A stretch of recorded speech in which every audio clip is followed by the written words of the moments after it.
I'm engaged, she said, her fork clinking against the edge of her plate. The dining room went still. My mother froze mid-smile, my father stopped cutting his steak, and I forgot how to breathe. Then she added, "To your best friend." The sound of those words hit like a physical blow. The walls seemed to close in, the air suddenly too thick to swallow. My hand, still gripping the wine glass, trembled. Across the table, Emma, my girlfriend of 5 years, sat with her chin raised, her eyes locked on mine. Calm. Cold. As if she hadn't just ripped my world apart in front of my family. What? I managed to whisper. She didn't look away. You heard me, Ryan. I'm engaged to Daniel. We've been seeing each other for months. Daniel. My best friend since childhood. The man who stood next to me at my father's funeral. The man I trusted more than anyone. My mind refused to process it. A sharp silence filled the room. The only sound was the ticking of the wall clock, counting down the seconds of my life as it fell apart. My mother's hand went to her mouth. My father muttered something under his breath, too low to catch. I set the glass down carefully, afraid I'd crush it if I didn't. This is a joke, I said, forcing out a brittle laugh. You're joking. Emma shook her head slowly. No, Ryan. I'm not. For a moment, I thought I might be sick. My chest tightened, my ears buzzed, and the room blurred around the edges. You chose him. I said, my voice breaking. You and I, 5 years, Emma, and you throw it away for him. Her eyes softened slightly, as if she pitied me. That hurt more than anything else. It didn't start the way you think. It just happened. We didn't plan it. But we fell in love, and we didn't want to hide anymore. My father's chair scraped against the floor. You're telling me you brought my son here, into his own home, just to humiliate him in front of his family? He said, his voice trembling with anger. Emma stood, her posture too composed, too deliberate. I didn't mean to humiliate anyone. I thought he deserved the truth. We both did. We. I repeated, almost laughing again. Where is he then? Daniel. Too much of a coward to face me himself. He wanted to come, she said quietly. I told him not to. That was the final crack in the dam.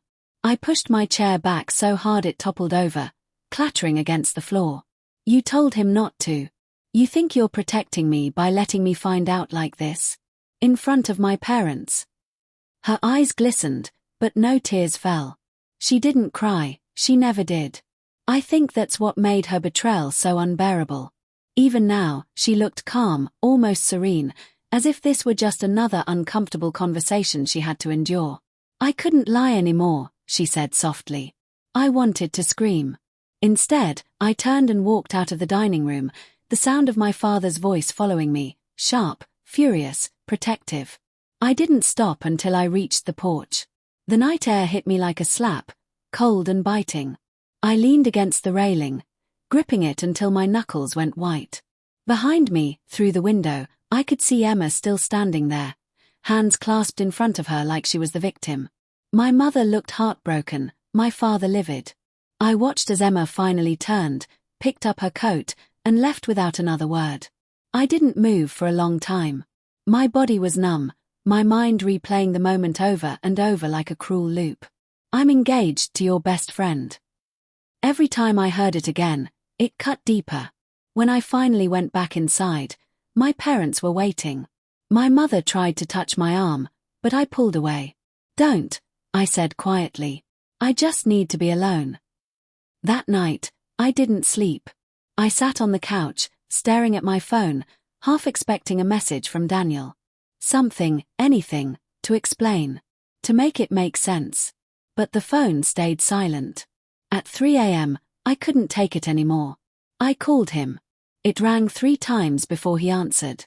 Ryan, he said, his voice groggy, uncertain. Tell me it's not true, I said, gripping the phone so tightly it hurt. There was a long pause. Then he sighed. I'm sorry, man. I laughed bitterly. Sorry. That's it. You steal my girlfriend, and all you can say is sorry. It wasn't like that, he said. You and Emma, You were drifting apart. She was unhappy. You both were. We didn't mean for it to happen. You didn't mean for it to happen, I said, my voice rising. That's what people say when they're too cowardly to admit they wanted it. Ryan, please. I hung up. My hand was shaking, but I didn't feel anything. No tears, no anger, just emptiness. Days turned into weeks. I stopped answering calls, stopped seeing friends. Everywhere I went, I saw ghosts of the life I'd lost. The coffee shop where Emma used to meet me after work. The park where Daniel and I played basketball on weekends. Everything was poisoned now. One afternoon, about a month later, I got a letter in the mail. No return address. Inside was a wedding invitation. Their wedding. I laughed when I saw it, loud, sharp, bitter. It was as if they wanted to twist the knife one last time. I almost threw it away, but something made me keep it. Maybe I needed a reminder. On the day of their wedding, I drove to the church but stayed in the car. From across the street, I watched them walk out together. Daniel in his suit, Emma in white. They looked happy, radiant, even. People clapped and cheered as they walked down the steps. For a brief, twisted moment, I wondered if maybe they really did belong together. Maybe I had been the wrong piece in the puzzle all along. That thought made me hate myself more than I hated them. As I sat there watching, someone tapped on my window. It was Emily, Daniel's sister. She looked uneasy. You shouldn't be here, she said softly. I know, I replied. She hesitated, then said, you didn't hear it from me, but it's not what it looks like. I frowned. What do you mean? She bit her lip. Emma wasn't supposed to be the one Daniel married. He was seeing someone else before her, someone from work. She found out and threatened to tell his fiancé unless he left her. He panicked, and Emma took advantage of it. She said she'd cover for him if he agreed to marry her. It's all a mess.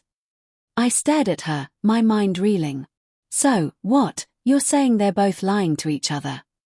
She nodded slowly. Exactly. I sat back, speechless. The shock of betrayal was replaced by something colder, understanding. Not forgiveness, not sympathy, just clarity. They hadn't stolen happiness from me. They'd traded their own peace for a lie. As Emily walked away, I looked back at the couple smiling for photographs. The crowd cheered again, oblivious. And for the first time since that dinner, I felt something close to peace. Not because I'd forgiven them, but because I realized the truth didn't need my anger anymore. It would find them on its own. I started the car, the sound of the engine cutting through the noise of celebration. As I drove away, I glanced in the mirror one last time and whispered to myself, congratulations. The word tasted bitter, but it was the last one I ever spoke of them.